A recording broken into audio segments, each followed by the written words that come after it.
The wind came down from the high country, cold and sharp as a blade, cutting across the empty plain. It carried with it the smell of dust and cedar smoke, the faint echo of wolves far to the north, and the lonely cry of a hawk tracing slow circles against the bruised sky. A man stood alone beside the remnants of a rail stop, just a rotting platform, a sagging sign, and the blackened bones of what once might have been a depot. His coat hung heavy with dust, his hat brim low over eyes the color of river silt.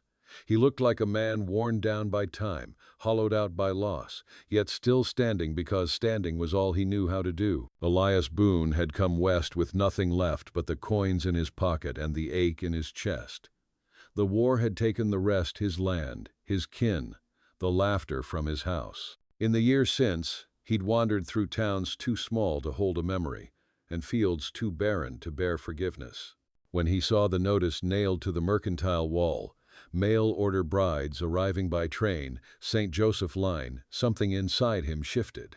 $4. That was the price of a chance at company, at a voice to break the silence. He didn't expect love, only the comfort of another heartbeat near his own. Now, as the train hissed and groaned into stillness, Elias squared his shoulders and waited. Women stepped down one by one, faces drawn with hope or fear, clutching carpet bags and letters. The station master called names. Couples formed, awkward smiles trembling on lips unused to kindness. Elias watched them drift away until nearly all were gone. Then he saw her. She stood at the far end of the platform, wrapped in a threadbare shawl, her hair unkempt but gleaming like wheat under sunset. In her arms, 2 small bundles, sleeping, silent. She did not move when the train whistled and pulled away, leaving only the echo of wheels and the slow settling of dust. Her eyes met his across the empty boards, and something in them stopped him, tired, yes, but fierce, with some stubborn spark of life. He stepped forward. "Ma'am," he said softly, voice rough from disuse. She blinked, clutching the children tighter. "Are you Elias Boone?" "I am." He removed his hat, turned it in his hands. "And you'd be Clara." The name caught on her tongue, half apology, half plea. "Clara James. Or was. I suppose I am meant to be Clara Boone now." Her voice trembled, but her gaze did not. Behind her, the horizon stretched wide and empty, the land waiting hard, indifferent, yet honest in its silence. Elias nodded once, feeling the weight of her words settle like dust on his shoulders. He had not expected the children. He had not expected the sudden swell of protectiveness, the fragile thread of purpose tugging at the hollow in his chest. "Come on then," he said finally. "We best get you home before dark." The wagon waited beyond the platform, its boards weathered, a single mule shifting impatiently. Clara climbed up with care, the babies still pressed close. Elias took the reins and turned the team toward the open prairie. The road stretched ahead, narrow and rutted, winding through sage and sunburnt grass. The sky deepened to iron gray, clouds gathering like old sorrows. Neither spoke for a long while. As they rode, Clara's thoughts drifted to the letter she had written, words penned with shaking hands, promising devotion she did not yet feel, trading hope for survival. She had fled a house burned by misfortune, a town that turned its back when her husband died, and the twins cried hungry. The advertisement had been her last prayer. She wondered what kind of man spent $4 on a stranger. She wondered what kind of life waited in the lonely stretch of land ahead. Elias glanced at her from the corner of his eye. She sat straight despite her weariness, her chin lifted, her gaze fixed on the horizon. He saw in her not fragility but a quiet endurance, the same strength that had carried him through the long nights of loss. The baby stirred, soft whimpers breaking the silence, and Clara murmured a lullaby, low, cracked, but steady. The sound filled the empty air like a promise. By the time they reached the cabin, dusk had fallen. The small house crouched against the wind, its logs dark with age, the porch sagging like tired shoulders. Inside, the air smelled of wood smoke and loneliness. Elias lit a lamp, its glow casting gentle gold across rough-hewn walls. Clara stood in the doorway, clutching the twins, eyes sweeping the single room, the iron stove, the narrow bed, the shelf of worn books, the table scarred with old labor. It was not much, but it was shelter. It was a beginning. Elias cleared his throat. "Ain't fancy," he said quietly. "But it's yours now. Ours." Clara nodded, tears pricking her lashes, though she would not let them fall.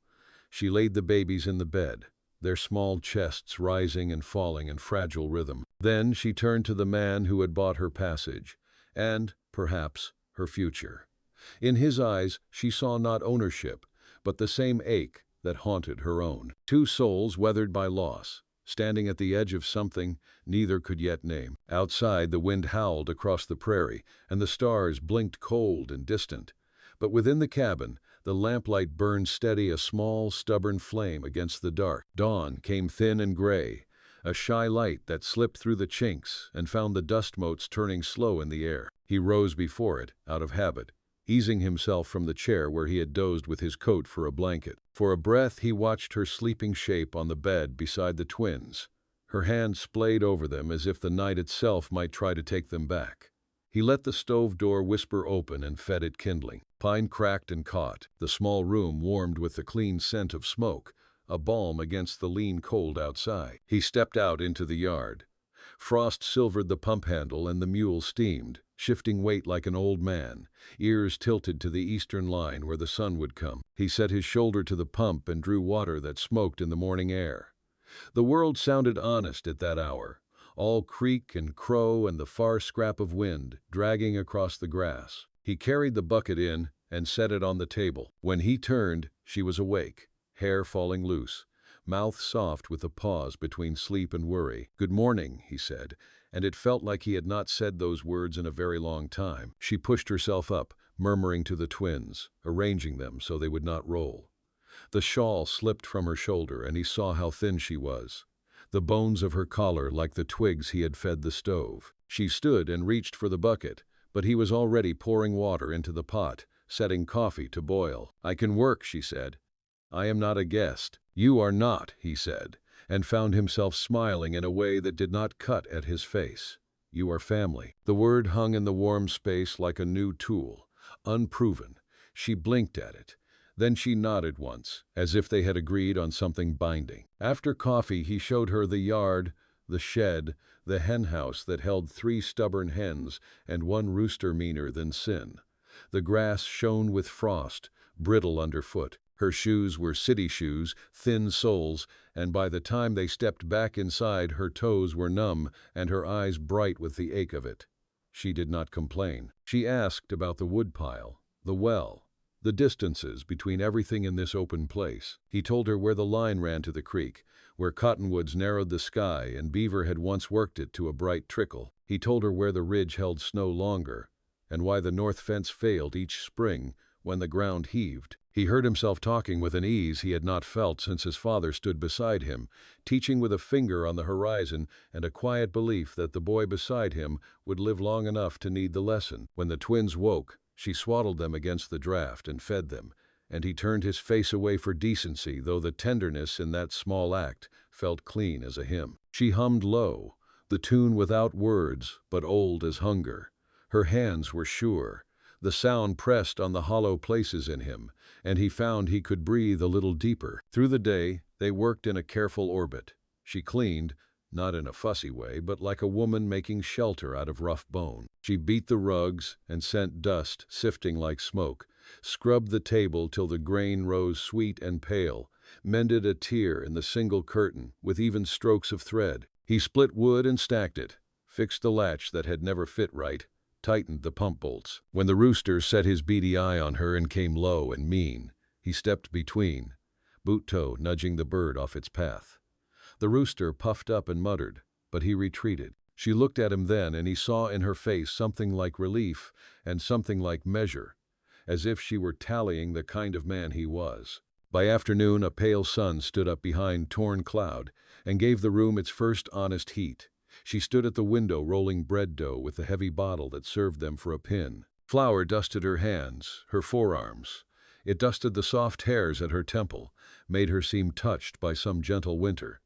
He could not help saying, "You bake like my mother did, with your whole arm in it." She glanced up. "What was she like, your mother?" He leaned his hip against the table, considering. "Small," he said finally. "But you could not move her when she had set herself. She read the Bible mornings, not to preach, only to find her footing. She liked bantams best, said the little ones had more fight per pound and looked better doing it. Clara smiled then, a quick thing she could not call back. My mother sang when she was angry, she said. You could tell by the song how much trouble you were in. Her voice went quiet. She died in the fever. After that, my father and I kept the house like a barn and called it good work. He nodded. Loss recognized loss, the way a scar knows another scar by the shape of it. He told her then about a boy brother who had gone under water in spring flood and come back in dreams. Wet hair strung across his eyes, laughing. He spoke of a piece of land farther east where his family had lived in a long house with a porch that ran the whole front, a porch that held the sound of rain like a secret. He told her how the war found him on that porch and took him off it and returned him to the silence of men who had seen too much. And you, he said at last, what brought you as far as this? She set the dough aside and covered it with a cloth, hands stilled. A fire that started in the wrong house, she said. A sheriff who liked his taxes more than his mercy. A man who was kind to me, and then he was gone, and the town turned its face. I packed what I had and wrote a letter with the last of my pride. I hoped for decency. He did not say that she had found it. He only reached for the door and said, Come see the light on the ridge. They stepped outside. Evening gathered in the draws and gold ran like thin milk along the slopes.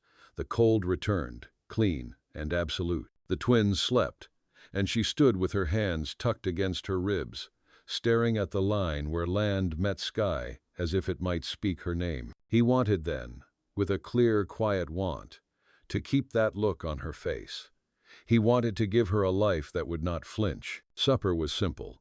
Hot bread and beans with bacon he had saved for company he never thought would come. They ate at the small table where the lamplight painted a circle on the wood. When she reached for the salt, her fingers brushed his knuckles. Neither pulled away fast. The touch passed between them like news carried over a long distance. Her eyes were steady on his. He felt the mule shift in the yard, the wind turn, the house breathe. Thank you, she said. For what? For turning to face the rooster. For coffee before light. For not asking me to be grateful for what cost me dear. He looked at the twins sleeping, at the bread he had not tasted this way in years, at the woman who had stepped into his winter and brought an honest noise to it.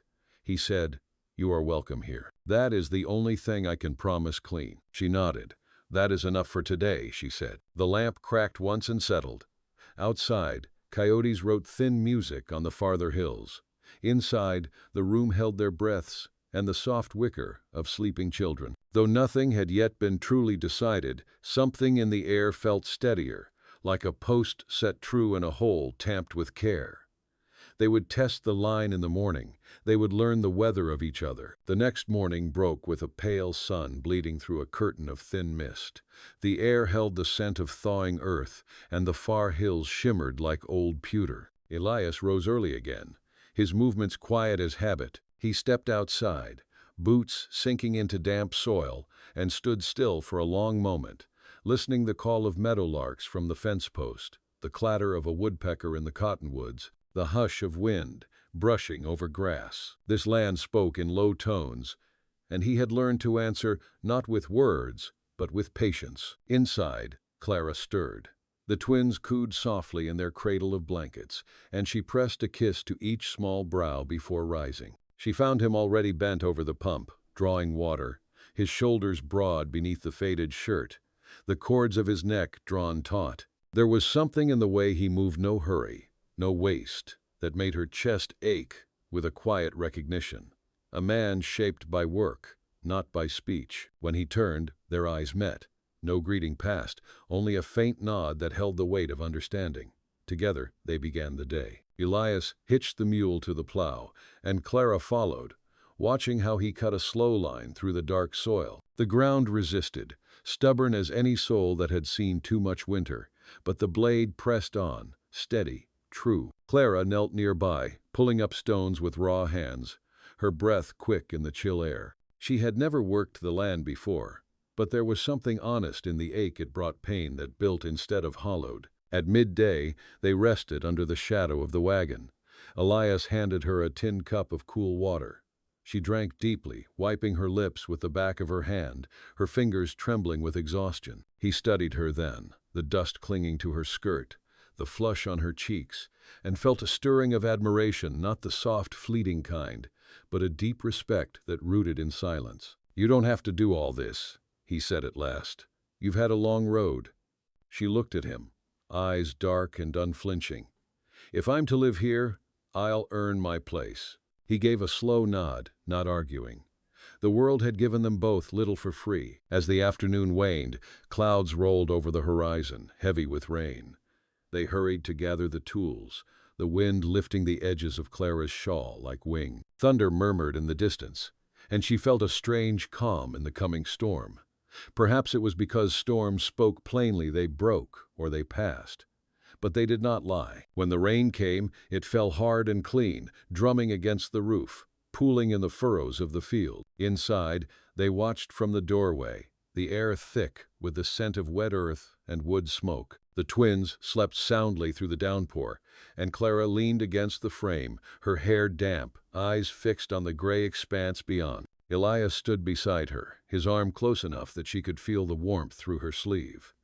"Rain's good luck," he murmured, though he wasn't sure he believed it. She smiled faintly, and for the first time since arriving, laughter flickered in her eyes, small but real. That night, over a supper of cornbread and beans, Clara spoke of her old life, the small Missouri town where her husband had been a blacksmith, the fire that took their home and left nothing but ash. She told him how the townsfolk turned away after he died, their pity souring into silence.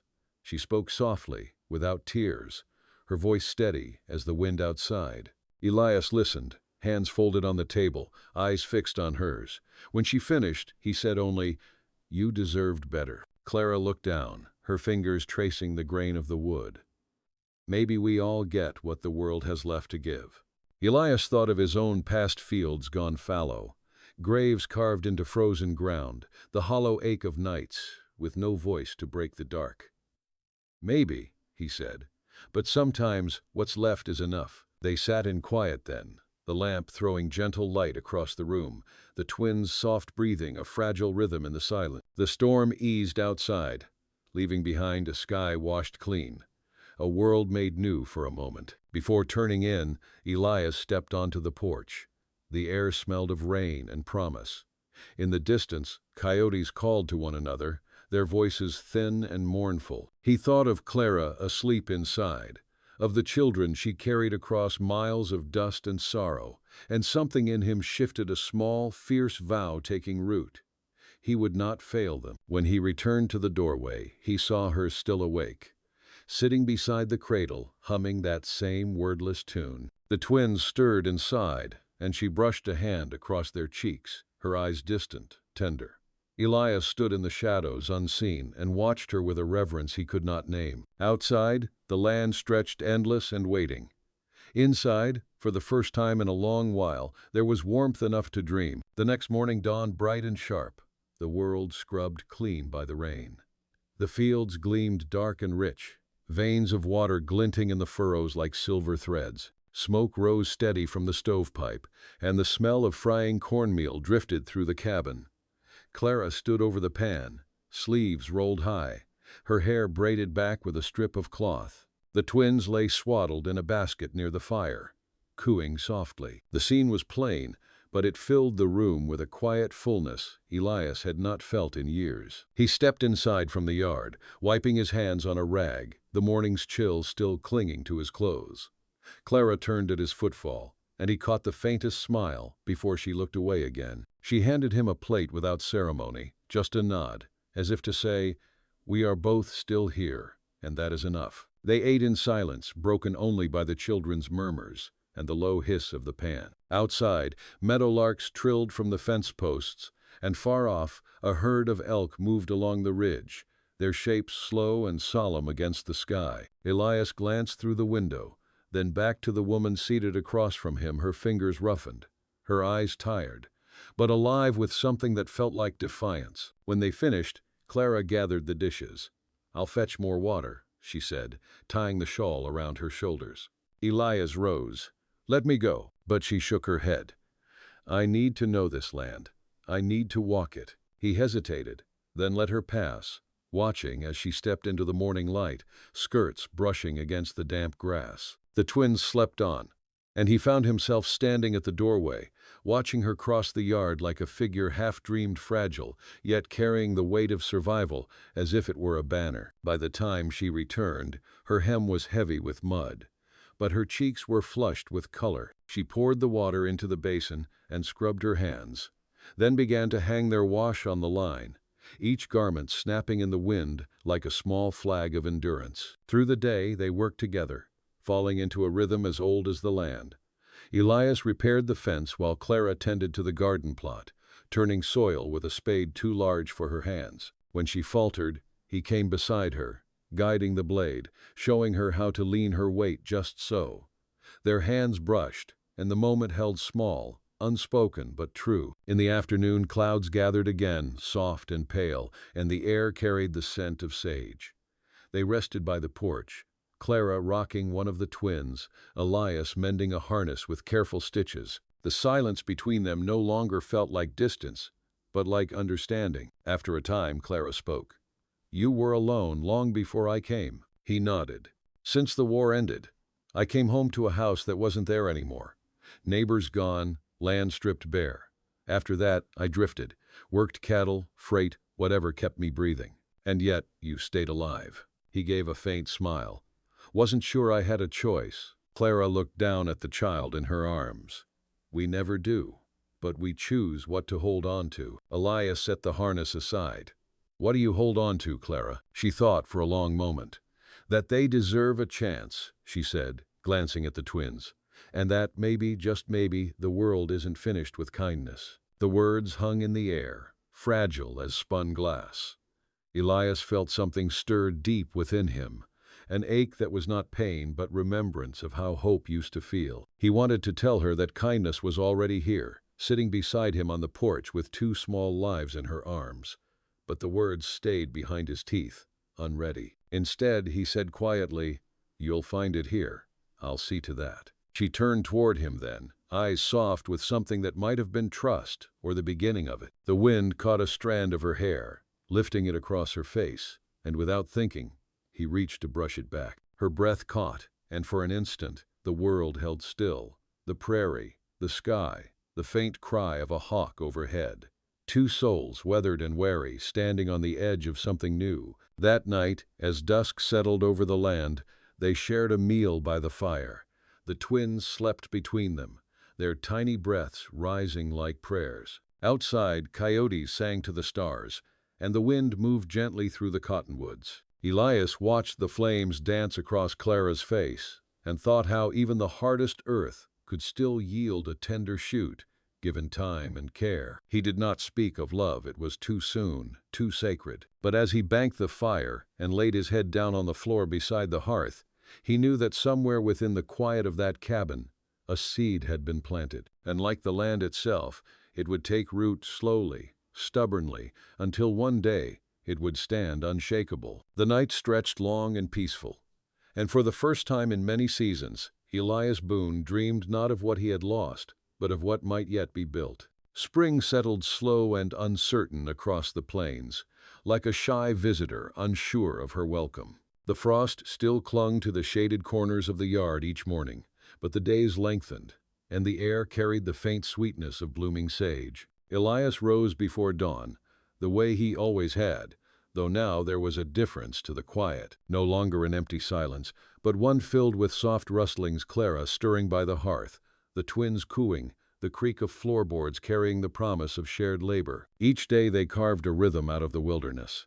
Elias worked the fields, turning the dark earth, mending the fences that the winter wind had torn loose. Clara baked bread and learned the stubborn stove's temper, washed the twins in a tin basin warmed with kettle water, stitched clothes from old flour sacks. She was not used to the wide silence of the prairie, the endless sky pressing down, the nights alive with the distant cries of coyotes. But in that quiet, she found a steadiness she had not known in years. Some evenings they sat on the porch as the sun fell, the light turning the grass to bronze. Elias would smoke a pipe, and Clara would hum old songs her mother once sang, slow, mournful tunes about rivers and lost loves. The twins dozed in her lap, their faces soft as moonlight. Words were few between the two adults, but the silence they shared had weight and meaning. It was the silence of two souls who no longer needed to explain their pain. One afternoon, Clara followed Elias to the pasture to learn the land better. The wind tugged at her skirt, and the sun burned low through clouds like bruises. She watched as he repaired a fence post, his hands steady, movements sure. The muscles in his arms caught the light, the sweat along his brow shining like river water. There was strength in him, yes, but something gentler, too, a patience that came from years of carrying sorrow and still choosing to stand. "Does it ever get easier?" she asked softly, eyes on the horizon. He paused, hammer still in hand. "No," he said after a long breath. "You just get used to carrying the weight." Clara nodded, her fingers tightening on the rough wood of the fence. "Some days I feel like I'm made of nothing but what's been taken." He turned to her then, gaze steady. "And yet, you're still standing." She met his eyes, saw there the truth of her own endurance, reflected back at her. "So are you," she whispered. The wind shifted, carrying the scent of rain. He reached out, slow, hesitant, and brushed the back of his fingers against her cheek, a touch as light as a prayer. She didn't pull away. For the first time, she didn't feel like someone's burden or charity. In that small gesture, she felt seen wholly, quietly, without judgment. They walked back together as dusk fell, side by side but not yet touching. Behind them, the prairie stretched endless and waiting, a land both cruel and kind, ready to give or take as it pleased. That night, a storm rolled over the hills. Thunder cracked, and the roof trembled. The twins cried, startled, and Clara held them close, whispering soft reassurances. Elias lit the lamp and knelt beside her, his voice low and steady, helping to calm the children. When the worst had passed, and the cabin quieted again, she looked at him through the flickering light. His eyes held no pity, only understanding. For the first time since she had stepped off the train, she felt safe. In the days that followed, they fell into deeper companionship. Elias showed her how to read the clouds for weather, how to tie rope for the mule's harness, how to plant beans in the warming soil. She taught him how to sew a finer seam, how to soothe a child's fever with herbs steeped in boiling water, how to listen for the small needs that words never spoke. Slowly, piece by piece, they built something that felt like belonging. But whispers began to travel from the town, rumors carried by travelers and traders. Some spoke of the woman with twins who had come to live with the war-worn rancher, of a marriage bought for $4. Others said she was no true wife, that no preacher had blessed their union. Clara heard them first at the mercantile, where she'd gone for flour. The storekeeper's wife had smiled too sweetly, her eyes sliding over the twins with quiet judgment. The words stung, sharp as thorns. That night, she told Elias, her voice tight, "They say I'm no proper wife, that I'm living here by your mercy." He said nothing at first, only stared into the fire, the muscles along his jaw tightening. Then, quiet but certain, "They don't know what we've built here. But the law might," she said. "The church might." Elias turned to her, eyes dark with something fierce. "Do you think I care what they say? I asked you here because I needed a partner, not a servant. You've given this place life again." Clara's breath trembled. "I just want a name that means safety. For the children. For me." He reached across the table, covering her hand with his. His palm was rough, warm, steady. "Then we'll give you that name. Not because they demand it, but because I choose it." She looked at him then, not the man who had paid $4 for a chance at company, but the man who had worked beside her in sun and storm, who had shared her silence and eased her fears. Slowly, she nodded. "Then I choose it too." Outside, the wind sighed across the prairie, bending the tall grass like a blessing. The decision hung between them like the rising light of dawn, quiet, resolute, and full of promise. The wedding came without fanfare, held beneath the open sky on a Sunday when the earth smelled of rain and new grass. Elias hitched the mule to the wagon at first light, and together they rode the 12 miles to the nearest settlement, a handful of clapboard buildings huddled against the wind. Clara wore her plain blue dress, mended at the cuffs, the twins bundled close against her chest. Elias had combed his hair and polished his boots till the leather shone. Neither spoke much along the way. Words seemed too small for what waited between them. The preacher met them outside the tiny chapel, a stooped man with kind eyes and hands that trembled when he held the book. The townsfolk watched from porches and doorways, whispering, some with curiosity, others with quiet scorn. But Elias kept his gaze steady on the horizon, and Clara held her chin high, her heart beating in rhythm with the twins' soft breaths. Inside, the chapel smelled of pine and dust. The windows were smudged, the pews worn smooth by years of restless prayers. The preacher cleared his throat and asked the old questions. Did he take her? Did she take him? Did they vow before God to keep faith through hardship and grace? Their answers were simple, but in the still air, they sounded like thunder. When it was done, Elias slipped a ring of beaten brass onto her finger, rough, unadorned, made by his own hand. It glinted in the sunlight like a promise carved from the bones of the earth. Clara looked at it, then at him, and for the first time in years, she smiled without fear. They shared a meal at the small boarding house afterward, bread, salted pork, and coffee strong enough to wake the dead. The twins slept through it all, their tiny fists curled tight. Elias watched them, a quiet awe softening the hard lines of his face. Clara saw the way his gaze lingered, protective, almost tender, and something in her chest loosened. On the ride home, the sky stretched wide and endless, the clouds trailing like veils of light. Clara leaned back against the seat, her head resting on the wooden rail. The wind tangled through her hair, carrying the scent of sage and far-off rain. For the first time, the road no longer felt like exile, but like a path towards something they were building together. Elias glanced at her as the wagon creaked over the ruts. "You'll be safe now," he said quietly. She turned to him. "I've been safe since the day you met me at the platform." He said nothing more, but the grip on the reins softened, and the mule slowed as though it, too, understood. That evening, the sun spilled gold across the prairie, and the shadows of the cottonwoods stretched long across the yard. They stood before the cabin, the twins sleeping inside, and watched the light fade from the hills. The air held the hush of something sacred. Clara reached for his hand. "Do you ever think," she said softly, "that we're given second chances, not because we've earned them, but because life refuses to let us stay buried?" Elias turned to her, eyes dark and thoughtful. "Maybe," he said. "Or maybe we're just stubborn enough to keep standing until the world gives way." She smiled faintly, tears pricking the corners of her eyes.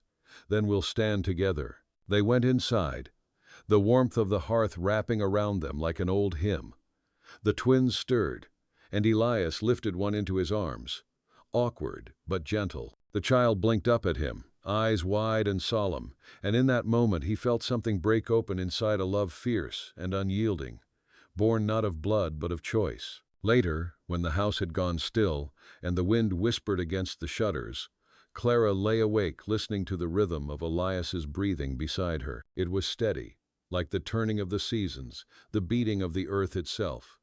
For the first time since her husband's death, she did not feel haunted by what she had lost, but anchored by what she had found. Outside, the prairie stretched vast and silent beneath the stars. Somewhere, a coyote called, its cry rising and falling like a prayer. The land, indifferent yet forgiving, held their small house in its great hand. And within that house, two hearts scarred, weary, but still capable of tenderness, beat in quiet harmony. The morning would bring chores and hardship and all the small burdens that made up a life. But tonight, there was peace. Tonight, there was a beginning. Summer came hard and bright, burning the hills to gold and baking the earth until the air shimmered with heat. The creek near the ridge sank low, whispering thin secrets over stones, and the nights brought little relief, only a hush broken by the sighing wind through the dry grass. Life settled into a rhythm of toil and small mercies.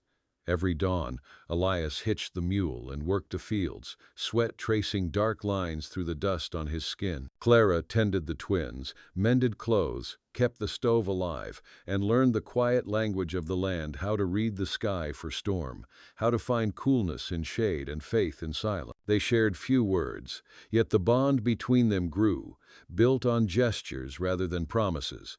When Clara rose early to bake bread, Elias would leave a pail of water drawn fresh at the door. When he returned from the fields, she'd set aside a plate of beans kept warm by the fire. In the evenings, they sat side by side on the porch, watching the light fade from the hills, the twins asleep in a cradle between them. Sometimes she sang, soft and low, and he would listen with eyes closed, letting the sound wash through the cracks time had carved in him. But even as their days found a fragile peace, the outside world pressed closer. Word came from town whispers that a man named Harlan Pike was asking after Clara, a drifter, rough and mean, known for gambling and debts he never paid. Some said he'd once been tied to her first husband's affairs, others that he'd claimed the twins were owed to him for money never settled. Rumors blew like dust, shifting with every retelling, but they reached Elias all the same. He said nothing to Clara at first. He watched her laughter return, saw her shoulders loosen beneath the weight she'd carried so long. He could not bear to shatter that fragile calm, but one evening, when the sky bruised with storm and the wind smelled of rain and trouble, he told her. She went still, hands tightening on the rail. "I thought he was gone," she whispered. "He took what little we had after my husband died, sold the tools, the horse, even the ring, then vanished." "Men like that don't stay gone," Elias said quietly. "But he won't touch what's mine." Clara turned to him, eyes dark with fear and something fiercer. "We're not something to be fought over, Elias. We've already been taken once." He met her gaze. "I'm not fighting for you. I'm standing with you." The words settled between them like a vow. Outside, thunder rolled across the plains, and the first drops of rain struck the porch roof in soft, uneven rhythm. Clara stepped close then, resting her forehead against his chest. For a moment, they stood still, listening to the heartbeat beneath her ear, steady, unyielding, a promise made flesh. In the days that followed, Elias prepared quietly. He sharpened the axe, checked the rifle that had not fired since the war, and stacked wood high against the cabin wall. He spoke to the neighbors miles off, men who'd worked cattle with him, sharing few words but earning nods of understanding. Out here, a man's silence carried weight. Clara, too, steeled herself. She taught Elias the twins' small cries the difference between hunger and fear. She kept her sewing close and the cradle nearer to the bed, yet she did not hide. Each morning she stepped into the sun, hanging the wash with her chin high, her eyes on the horizon, as if daring the world to take again what she had rebuilt. One evening, as the sun bled red into the west, a rider appeared, a shadow against the light, horse lathered, coat flapping loose. Elias stood on the porch, rifle across his arm. Clara gathered the twins and waited by the door, her breath tight in her chest. The rider slowed, dust curling around him like smoke. His face was narrow, eyes sharp as a blade, mouth twisted into a sneer that spoke of hunger not for food, but for what he could steal. He tipped his hat with mock courtesy. "Evenin'," he drawled. "Name's Pike. Heard tell you got something belongs to me." Elias said nothing. The wind hissed through the grass. Pike's gaze slid to the doorway, to the woman standing just beyond the light. That her? And them babes? Pretty picture. Shame to see it spoiled. Elias stepped down from the porch, his boots sinking into the dust. The rifle stayed low, but his voice carried the weight of iron. "You've no claim here." Pike laughed, a harsh sound that scraped against the quiet. "Claim's what a man can keep." The two faced each other in the fading light, the air between them heavy with the scent of storm and sweat and reckoning. Clara watched from the doorway, her heart hammering, the twins whimpering softly against her breast. She wanted to scream, to beg the world for mercy, but she'd learned mercy was a thing you made with your own hands. Elias spoke again, low and steady.